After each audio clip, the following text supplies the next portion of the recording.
Hello everyone, मैं doctor जिज्ञासा Pandey, department of economics की ओर से भारतीय विश्वविद्यालय दुर्ग। यहाँ पे आज हम देखेंगे परिकल्पना का क्या अर्थ होता है, परिकल्पना के बारे में जानेंगे, हाइपोथेसिस क्या है। तो परिकल्पना शब्द का अर्थ होता है एक उपकथन से जो समस्या के समाधान की अवधारणा होती है और शोधकर्ता उसकी पुष्टि करने का प्रयास करता है। परिकल्पना के कथन का स्वरूप एक व्याख्या के रूप में होता है जो अवलोकन और सिद्धांतों पर आधारित होता है। जब किसी संभावित सिद्धांत को प्रदत्तों और प्रमाणों के आधार पर उसकी पुष्टि की जाती है तो उसे परिकल्पना की संज्ञा दे दी जाती है। शोध की समस्त क्रियाएं क्या होती है, परिकल्पना पर केंद्रित होती हैं। परिकल्पना शोधकर्ता को उत्तेजना प्रदान करता है। परिकल्पना की पुष्टि से शोध के निष्कर्ष निकाले जाते हैं। परिकल्पना को अंग्रेजी में हम लोग हाइपोथेसिस कहते हैं। हाइपो प्लस थीसिस यानी हाइपोथेसिस। यहाँ पे हाइपो का अर्थ होता है संभावित या जिसकी पुष्टि की जाए और थीसिस का अर्थ यह होता है समस्या के समाधान का कथन। तो हाइपोथेसिस का शाब्दिक अर्थ यह होता है कि जो समस्या के समाधान को प्रस्तुत करता है। परिकल्पना ऐसे समाधान को प्रस्तुत करता है जिसकी पुष्टि प्रदत्तों के आधार पर की जाती है, यानी डाटा के आधार पर की जाती है।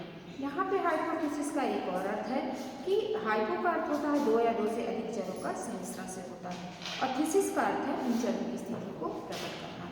तो यह परिकल्पना का व्यवहारिक रूप होता है।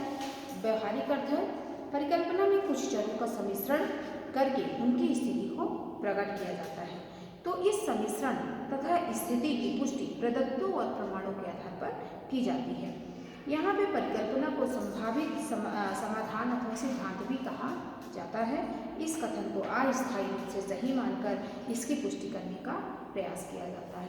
यहाँ पे कुछ शोधकर्ता के द्वारा हमारी हाइपोथेसिस की परिभाषा दी गई है जिसमें से जेम्स क्रिटन कहते हैं परिकल्पना संभावित माना हुआ समस्या का हल होता है जिसकी व्याख्या उस परिस्थिति से निरीक्षण के आधार पर की जाती है। जॉन डब्ल्यू बेस्ट ने कहा है कि परिकल्पना एक विचारयुक्त कथन है जिसका प्रतिपादन किया जाता है और अस्थायी रूप से इसको सही मान लिया जाता है। निरीक्षण और प्रदत्तों यानी डाटा के आधार पर तथ्यों तथा परिस्थितियों के आधार पर इनकी व्याख्या की जाती है जो आगे शोध कार्य को निर्देशित करता है। तो ये हमारा परिभाषा हो गया। अब हम जानेंगे कि हमारी हाइपोथेसिस की प्रकृति कैसी है। तो किस प्रकार का, किस नेचर का होना चाहिए हमारा हाइपोथेसिस। तो सबसे पहले ये कहेंगे कि इसकी प्रकृति प्रत्यात्मक है, जिसमें किसी भी तरह के प्रत्यात्मक तत्वों का समावेश होता है। और दूसरा यह है कि यह शाब्दिक कथन घोषणा के रूप में होता है जिसके शब्दों की सहायता से किसी तथ्य की अभिव्यक्ति की जाती है। यह केवल एक विचार ही नहीं है अपितु इसका शाब्दिक स्वरूप भी होता है और जो प्रमाणों और साक्ष्यों के द्वारा पुष्टि की जाती है। तीसरी बात यह है कि इसका संदर्भ बिंदु जो होता है वह क्रियात्मक होता है यानी इंपीरिकल होता है। इसमें क्रियात्मक पक्ष निहित होते हैं और शोध में नियोजन किया जाता है। इसके बाद यह होता है कि दो या दो से अधिक चरों का सामान्य या कारण प्रभाव संभावित संबंध परिकल्पना के द्वारा प्रस्तुत किया जाता है। परिकल्पना जो है वो भविष्य की ओर संकेत करती है और यह भविष्य की ओर केंद्रित भी होती है और भविष्य में इसकी पुष्टि भी की जाती है। वर्तमान अथवा अतीत से मेन बात अतीत से इसका कोई रिलेशन नहीं होता है। यह वैज्ञानिक शोध कार्यों का आधार माना जाता है। तो ये होगा हमारे अर्थशास्त्र इसकी परिकल्पना की प्रकृति। इसके बाद हम देखेंगे कि परिकल्पना का कार्य क्या है, कौन कौन से कार्य करता है, ये इसका फंक्शन कैसे होता है। तो सबसे पहले यह कहेंगे कि समस्या का अस्थायी समाधान होता है इसके द्वारा जो अनुसंधानकर्ता को कार्य करने के लिए दिशा प्रदान करता है। दूसरा कार्य है कि शोध कार्य को विशिष्ट रूप प्रदान करता है और शोध की विशिष्ट क्रियाओं के नियोजन में सहायक होता है। तीसरा कार्य है कि प्रत्येक परिकल्पना नई परिकल्पना को प्रतिपादन में सहायक होती है। प्रत्येक परिकल्पना शोधकर्ता को एक सुनिश्चित कथन प्रस्तुत करती है जिसकी पुष्टि से वस्तुनिष्ठ रूप में परिणामों का अर्थापान करके निष्कर्षों का प्रतिपादन किया जाता है। अगला कार्य है कि परिकल्पना मूल समस्या से संबंधित होती है जिसमें से चरों की स्थिति का बोध होता है और मौलिक प्रश्न का उत्तर मिलता है और चरों की स्थिति का भी बोध होता है। इसके अलावा हम ये जानेंगे कि हमारा जो हाइपोथेसिस का उद्देश्य क्या होना चाहिए, किस प्रकार का।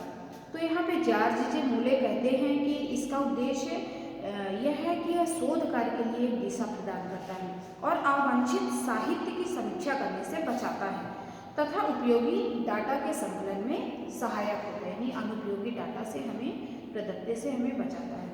परिकल्पना परिकल्पना शोधकर्ता को क्या करता है, संवेदनशील बनाता है, जिससे वह अनावश्यक परिस्थितियों और प्रदत्तों का संकलन से बच जाता है और उसकी क्रियाएं चुनी हुई होती हैं।